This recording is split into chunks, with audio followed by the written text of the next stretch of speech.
gente mudar. Cabeça pra cima.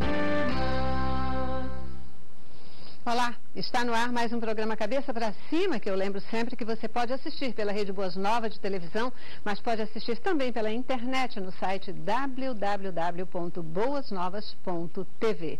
E, além da internet e da rede de televisão normal, se o nosso sinal de TV não chega aí na sua cidade, no seu local, você pode também receber a Boas Novas pelo satélite. No nosso site você tem todas as informações necessárias para fazer essa recepção, mas se tiver alguma dificuldade, manda uma mensagem para a gente vai colocar um técnico em contato com você para te ajudar a resolver essa questão, para que você possa receber a Boas Novas. Afinal, você tem afirmado para a gente que a Boas Novas abençoa a sua vida, que a Boas Novas faz diferença para você e para a sua família, o que nos alegra, o que nos dá a sensação do dever cumprido. Portanto, nós queremos também viabilizar que a Boas Novas chegue até você de qualquer forma. E é isso aí, né? 24 horas por dia, onde você estiver, em qualquer lugar do Brasil ou do mundo, a Boas Novas pode estar aí com você. Talvez pela internet ou por um sinal de TV, mas ela pode estar pertinho de você. E isso é uma bênção. Muitíssimo obrigada a todos vocês que têm orado pela Boas Novas, que têm nos incentivado, até com contribuições financeiras, para que possamos estar no ar, levando uma mensagem de amor, de salvação, levando as boas novas de Cristo até você. Cabeça para Cima de hoje vai conversar com você sobre um assunto bastante interessante e que, de alguma forma, ele diz respeito a todos nós e todos nós precisamos estar ligados e atentos para essa realidade. Começamos com uma definição.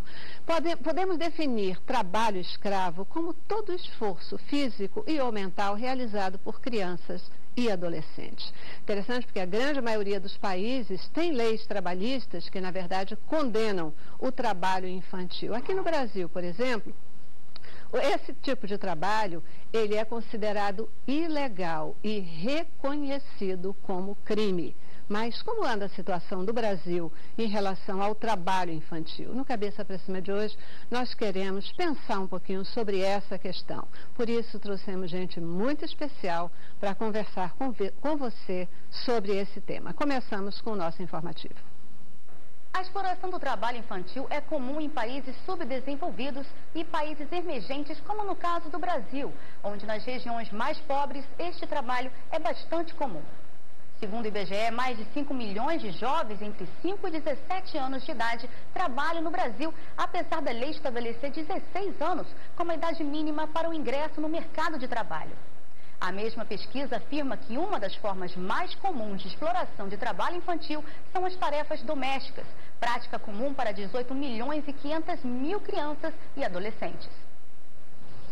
Pois é, né? A gente sempre fala que o Brasil tem leis super interessantes. Uma das coisas que a gente se orgulha, efetivamente, embora talvez ele já esteja precisando de alguma revisão, mas é o Estatuto da Criança e do Adolescente. Aqui no Brasil, trabalho infantil é crime. Mas como anda essa situação? O que vem acontecendo no nosso país? Vamos refletir sobre essa questão? Falar hoje sobre trabalho infantil. Para isso, receba aqui no estúdio a Cláudia Brumoté, ela que é advogada trabalhista, professora de Direito na Escola Superior de Advocacia e é também presidente da Comissão de Trabalho Trabalho na OAB, na Barra da Tijuca. Muitíssimo obrigada por estar aqui de novo com a gente, Cláudia. Obrigada pela oportunidade. Isso aí, né? Você acha que é tempo mesmo da gente estar aí falando sobre trabalho infantil no Brasil? Eu acho que é muito importante, eu acho que o tema é muito atual, porque apesar de estarmos no século XXI, pleno século XXI, ainda existem muitas situações de exploração da mão de obra infantil. O lugar de criança na escola. Né? A nossa Constituição proíbe o trabalho infantil. Então é uma situação que tem que ser muito vista, muito discutida pela sociedade. Perfeito. Também conosco, para nos ajudar nessa reflexão, a Márcia Albernaz de Miranda. Márcia é auditora fiscal do trabalho e também coordenadora do projeto de combate ao trabalho escravo urbano aqui no Rio de Janeiro. Muitíssimo obrigada por estar aqui com a gente. Eu que agradeço, minha instituição que agradece por permitir a divulgação do nosso trabalho nesse combate. Perfeito. Certamente nos ajudará muito, né, no olhar para essa questão do trabalho infantil. Obrigadíssima mesmo, tá bom? E completa o nosso time de hoje, o Joaquim Travassos Leite. Joaquim, que é auditor fiscal do trabalho e também membro da coordenadoria colegiada do Fórum Estadual de Prevenção e Erradicação do Trabalho Infantil no Rio de Janeiro. Obrigadíssima. Também, excelente. Obrigado pelo convite, estar aqui com, enfim, eu diria que bem-vindo sou entre as mulheres, aqui com a Márcia, a Cláudia e você, então falar sobre esse tema, que é sempre um tema muito, uma pauta muito realmente importante no Brasil ainda, em que, infelizmente, ainda temos muitas crianças trabalhando. Verdade, né? A gente, essa realidade no Brasil, a gente sabe que ela acontece, apesar da gente ter uma legislação que diz... Desculpa interromper, eu só queria fazer uma pequena retificação. Assim, na verdade, no Brasil, ainda não é crime o trabalho infantil, não é tipificado como um crime. Não na verdade, só é apenas o empregador que utiliza a mão de obra infantil, ele pode ser penalizado, mas é multas administrativas, não exatamente como crime. Não ainda. Embora existam alguns projetos de lei em que tipifica o trabalho infantil como um crime. Perfeito. Eventualmente, ele pode ser considerado como crime caso esse trabalhador infantil, essa mão de obra que está sendo explorada, esteja sendo explorada no âmbito do trabalho escravo. E aí é uma conjunção de coisas. De fatores. Perfeito. Eu queria comentar isso, né, que apesar da gente entender, é ilegal, é proibido, não é crime, mas é proibido, né, lugar de criança na escola e não trabalhando, mas é uma realidade que a gente sabe concreta, especialmente no interior do país, mas em capitais também, mesmo em metrópoles, aqui no Rio de Janeiro, por exemplo, é facílimo a gente ver crianças trabalhando no meio da rua, né? A gente sabe que ali tem uma exploração, os pais se escondem por trás das crianças, colocando, muitas vezes familiares até colocando ali para estar vendendo coisas, etc. De fato, o que a legislação brasileira prevê ou fala sobre a questão do trabalho infantil? Bom, você pode estar respondendo então. Então, na verdade é o seguinte, o que a legislação brasileira faz, na verdade, é a Constituição, né, que é a nossa lei maior. Ela proíbe qualquer tipo de trabalho para adolescentes com idade inferior a 16 anos. Ela apenas abre uma exceção, e é a partir dos 14 anos, mas como aprendiz. Certo. Mas é proibido no Brasil o trabalho infantil para adolescentes com idade inferior a 16 anos. Eu só queria observar que na condição de aprendiz, a Constituição permite, né, o trabalho a partir dos 14, já visando a formação profissional. Quer dizer, a criança ela tem que estar vinculada a uma atividade educativa em que o trabalho vai ser utilizado para aprimorar, né? E é sempre bom ressaltar que nesse caso do aprendiz, o aspecto pedagógico se sobrepõe ao aspecto produtivo, ou seja, ele está ali mais para aprender do que para trabalhar. Então, às vezes, o que acontece muito na prática, e eu que atuo também na fiscalização da aprendizagem, é que às vezes as empresas, elas utilizam essa mão de obra para produzir, não necessariamente para o aperfeiçoamento daquele adolescente, que está ali apenas para aprender, não para trabalhar. Da importância da fiscalização, né? Sempre, lógico. E complementando, a partir dos 16 anos, em qualquer atividade perigosa, insalubre ou noturna, salvo na condição de aprendiz também. Tá? Mesmo com o aprendiz, ele pode estar numa atividade insalubre? Não, na verdade... A partir dos 16... Na verdade, não. A partir só dos 18. Na verdade, atividade perigosa e insalubre só a partir dos 18 anos. E a exceção seria na condição de aprendiz. Mas aí na condição de aprendiz só num ambiente protegido. Então, é bom que deixe isso bem claro, até porque eu participei da comissão em Brasília que estabeleceu quais são as atividades perigosas e insalubres para os adolescentes com idade inferior a 18 anos. Então é importante deixar bem claro, atividade perigosa, insalubre ou noturna, da adolescente menor, a noturna também. Está na restrição. É uma restrição da Constituição também. O que acontece é que, sob a égide de ser aprendiz, muitas pessoas desvirtuam esse regramento para poder fazer a exploração dessa mão de obra.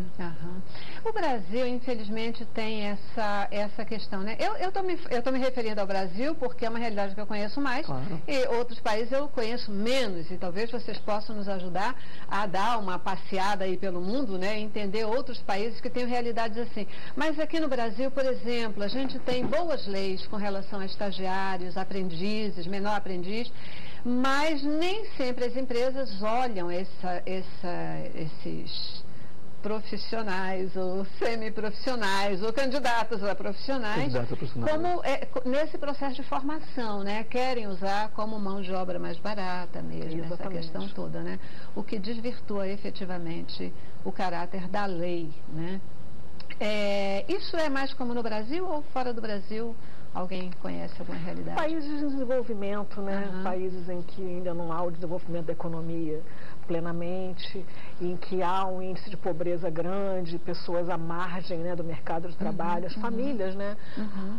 Mas tem um aspecto interessante, assim, por exemplo, existem duas convenções internacionais que tratam sobre a questão do trabalho infantil, a 138 e a 182. Os Estados Unidos, eles não ratificaram essa convenção, essas duas convenções. Eu acho que são um dos dois únicos países do mundo que eles não ratificaram, ou seja, os Estados Unidos eles não quiseram ratificar essa convenção, ou seja, para eles, esse debate sobre o trabalho infantil para eles não afeta eles, o que parece uma coisa, né, surreal, né? Mas lá é permitido o trabalho infantil? Então, a princípio, assim, claro que, obviamente, sendo um país de primeiro mundo, é muito diferente, mas lá você vê, é muito comum crianças de 12, 13, 14 anos fazer babysitter, que é você cuidar de uma outra criança, né? O que no Brasil é proibido, lá é permitido. Então, ou seja, existem nuances, né, que são muito interessantes. Embora exista aqui, né, é comum, como a gente estava falando. É comum, mas é proibido. Aquela questão da criança do interior, que aí vem para tomar conta de outra criança na cidade. Mas a própria, o decreto, né,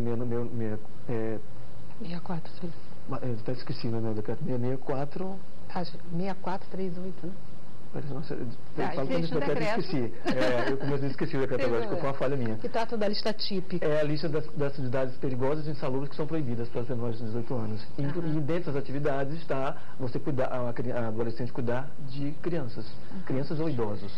Como é que a gente configura, qual é a diferença entre, por exemplo, o trabalho infantil e a questão do trabalho escravo, né?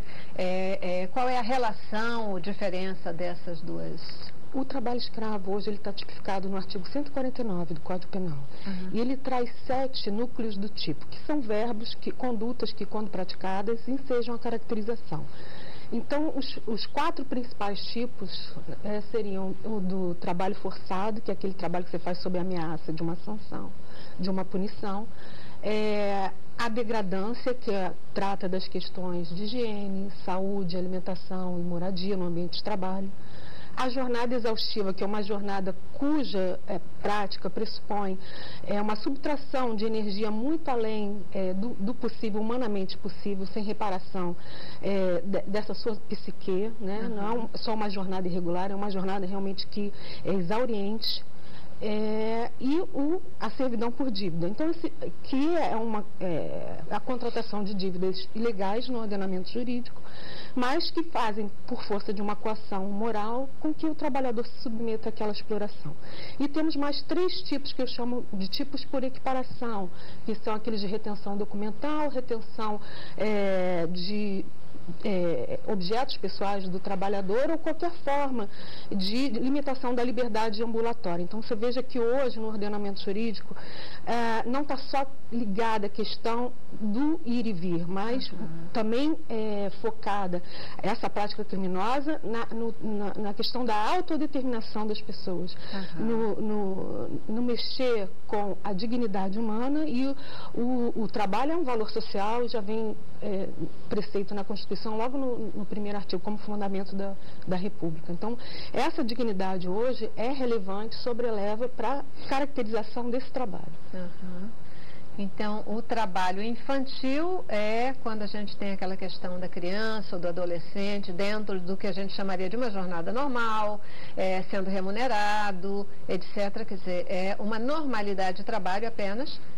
Não é legal, mas acontece. Aí é trabalho infantil. Exato. Mas se ele começa a ter jornada excessiva, se ele começa a sofrer... A questão da degradação, né, da dignidade. Ele estaria certo no trabalho escravo. E vale lembrar que no crime do 149, o uso de crianças no trabalho escravo faz com que a pena seja agravada. É interessante observar, Celeste, assim, já complementando o que a Márcia falou, é o fato de que, pelo menos, isso me horroriza muito, né? Eu tenho quase 20 anos de Ministério do Trabalho, em que a gente dá muitos plantões, né, de informação, e a gente atende muitas, né, empregadas domésticas, E é absurdo perceber que mesmo nos grandes centros, como Rio e São Paulo, como existe trabalho doméstico que, para mim, é um trabalho análogo à escravidão. Desculpe a sinceridade, são pessoas que permanecem anos e anos trabalhando nas casas, sem férias, na verdade comendo o resto de comida, dormindo no chão às vezes, e são pessoas que, você faz, as famílias, você vai observar aí, são pessoas, né, de classe média alta, e que desfilam nas redes sociais aí, né, sempre indignadas com as coisas do mundo, quando na verdade elas mantêm em casa pessoas, crianças e adolescentes até mesmo, em situações análogas à escravidão. Muitas vezes mandam vir, né, do norte, de situações assim. Inclusive vem lá do norte, Maranhão. Porque, na verdade, para ser muito sincero também, assim, e, enfim, eu sei que eu estou aqui no ar, mas o brasileiro, nós temos no DNA nosso uma mentalidade escravagista, né? Então a gente, na verdade, termina, de alguma certa forma, achando normal certas coisas que, na verdade, não deveriam ser normais, mas na prática. Mas o fato é que essa questão da exploração do trabalho escravo, ela é um esgarçamento da relação capital-trabalho. Ela é uma forma de extremar essa relação, né? Que a escravidão hoje em si, ela não é lícita no ordenamento jurídico. Então, há bem pouco tempo, achei interessante, por conta da exploração do trabalho doméstico, foi viral na internet um anúncio de um casal que queria adotar, né, rotulando de adoção, uma menina para que ela pudesse cuidar como babá e serviço doméstico. Isso é uma forma de não pagar, não ter remuneração pelo trabalho. O trabalho também é proibido, está na lista TIP como uma das piores formas de exploração. Mais degradantes, com certeza. Uau! Quer dizer, adota, né, uma criança, mas para que possa ter... Para cuidar da casa. Na verdade, é uma repetição ali da época da Casa Grande da Senzala, né? Aquela pessoa que fica ali à sua disposição 24 horas por dia. Por exemplo, um dia desse também eu vi no jornal uma reportagem em que várias famílias adultas, não sei se casais, adultas, que deixam as suas empregadas domésticas na fila do restaurante para ficar esperando lugar na fila. Isso é uma forma de escravidão também, moderna, mas é. Então, somos nós, né, infelizmente. Né? Gente, assim. Olha só, eu já preciso fazer o nosso primeiro intervalo, vou dar uma paradinha. Eu queria voltar com vocês, dando um olhar pelo Brasil. Como é que anda essa situação do trabalho infantil no nosso país, né? A gente já fala tanto, as leis estão aí, mas vocês lidam com isso, né? Como é que anda no Brasil o real versus o legal, né? Tem um ditado popular que diz que lei sem sanção não é lei, é recomendação. Essa lei aqui no Brasil, ela é para valer?